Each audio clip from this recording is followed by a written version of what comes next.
ये वीडियो उन लोगों को समर्पित है जो कहते हैं हम जिंदगी की जंग हार गए हैं। जिंदगी के रास्ते सदैव खुले रहते हैं, ये बताया है बाबा नीम करोड़ी ने। नमस्कार, आप देख रहे हैं धर्मदृष्टि पत्रिका का यूट्यूब चैनल दस्तक मीडिया। मैं विनोद शुक्ल आपको सुनाता हूं बाबा नीम करोड़ी की अद्भुत गाथाएं।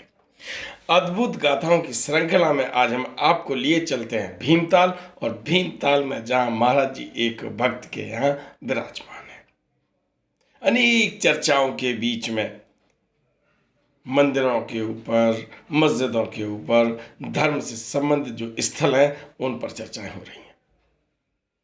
और अचानक महाराज जी उस भक्त के यहाँ आदेश दे देते हैं कि 2 भोजन थाल और लगवाओ।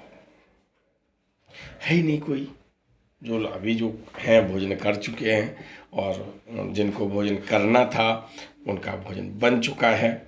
2 थाल का आदेश और हो जाता है।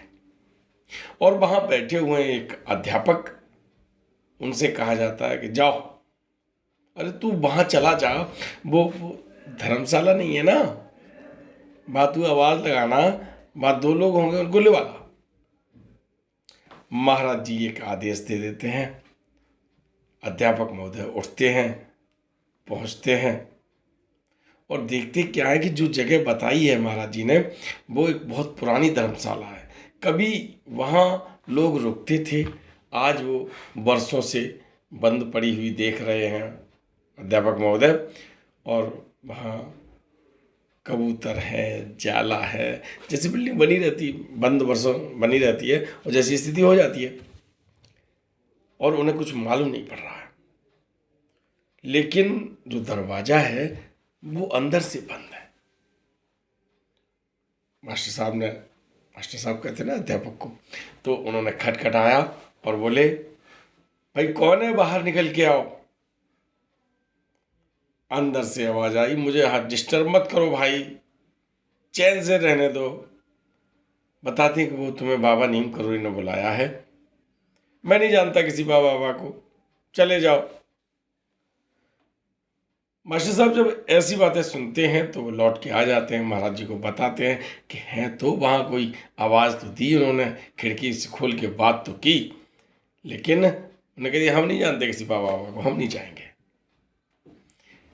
महाराज जी ने जीवन बाबा की तरफ देखा। जीवन बाबा बैठे थे वहीं, और जीवन बाबा कितने बढ़िया बाबा हैं, हम तो बहुत घटनाएं सुना चुके हैं। जो एक समय महाराज जी पे ही जूता लेके दौड़ पड़े थे, ऐसा पारस स्पर्श में वर्णन है। और उसी के बाद वो महाराज जी के भक्त बने। और अनन्य भक्तों में ये कहानी मैंने सुनाई है, आज बात आ गई तो उन्हीं, क्योंकि भाई उदंड व्यक्ति अगर सुधरता है तो कभी कभी उससे दूसरे काम भी लिए जाते हैं, जैसा आज महाराज जी ले रहे हैं। महाराज जी ने कहा जाओ जीवन बाबा, जीवन जाओ, उनको लिवा के लाओ। जीवन बाबा के 2-3 साथी और वहीं बैठे हुए हैं, चलो चलो। और वहाँ पहुँचते हैं, वहाँ जाके दरवाज़ा खटखटाया। उन्होंने बोला भैया क्या बात है, क्यों परेशान कर रहे हो तुम लोग। उन्होंने कहा परेशान नहीं कर रहे, बाहर निकल के आओ पहले। अब जब एक ने तेवर गरम देखा तो वो बाहर निकल गए। बाहर देखते क्या है कि एक 70 साल की लगभग वृद्ध व्यक्ति है, और लगभग इसी उम्र में उनकी पत्नी भी साथ में है। अब की बार मास्टर साहब ने तो कहा था आपको बुलाया है। जीवन बाबा ने क्या कहा, चलो अभी चलना पड़ेगा आपको, बाबा जी ने बुलाया है और चलो अभी। अरे भाई, एक ही होता ना आराम से कहने का, और दूसरा लहजा ये। तो भाई वृद्ध दंपत्ति गए, महाराज जी के सामने पहुँचे। जाके महाराज जी ने कहा क्यों भूखे मरना चाहते हो, क्यों मरना चाहते हो। अब तो एकदम ये क्या हुआ, चलो पहले खाना खा। अब उन्होंने हम खाना नहीं खाएंगे साहब, नहीं पहले खाना खा। इधर भोजन की थाली परस गई है और उधर ये बातचीत भी हो रही है। वृद्ध दंपत्ति फूट फूट के रो रहे हैं। कौन है वृद्ध दंपत्ति? मद्रास के एक बहुत ही सुप्रसिद्ध व्यवसायी हैं, उम्र हो गई 70 साल की। उन्होंने कहा चलो अब तीर्थ यात्रा कराएं। तो तीर्थ यात्रा के लिए पत्नी के साथ निकले और ये प्रण किया कि अब हम किसी से सहायता नहीं लेंगे, हम तो केवल हमारे पास जो धन राशि है इससे खर्चेंगे, दर्शन करेंगे, फिर घर चले आएंगे।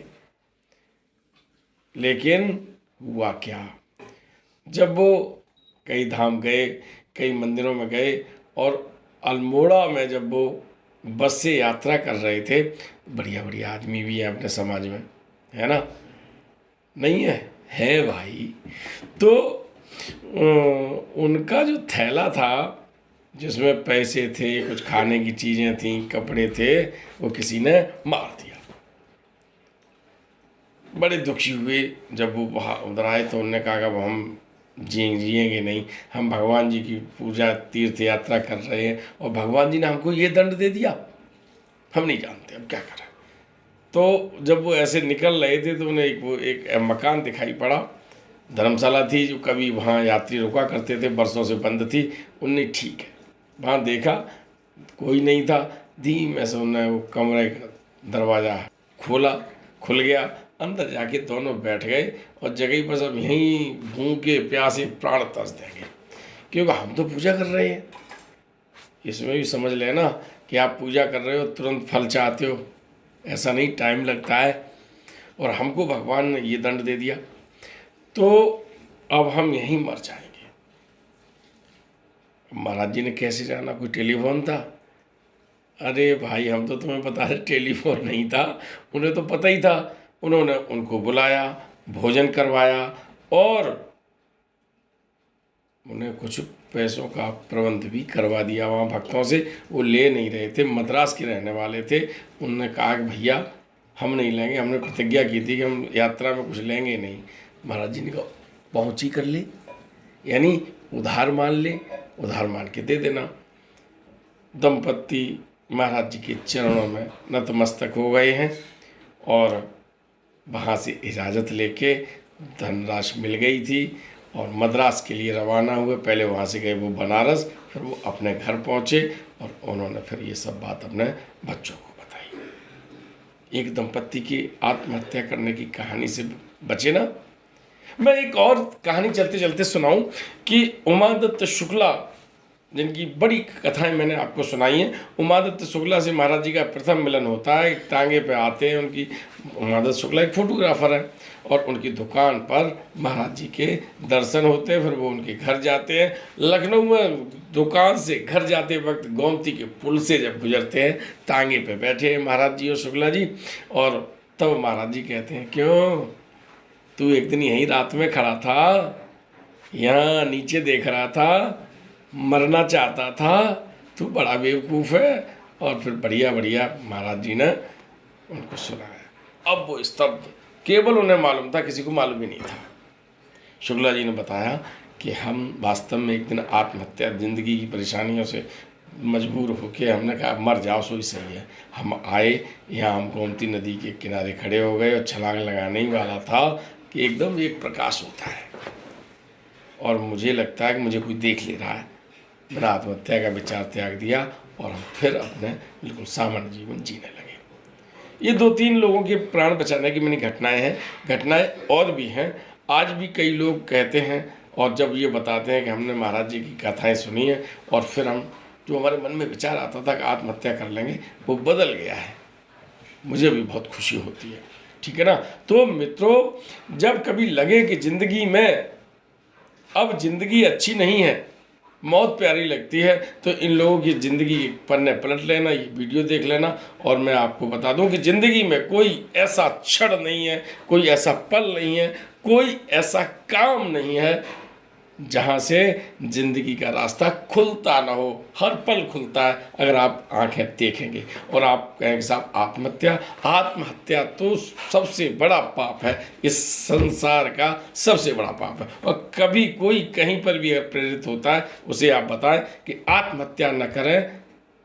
बहुत रास्ते हैं ज़िंदगी के और उन पर चलें।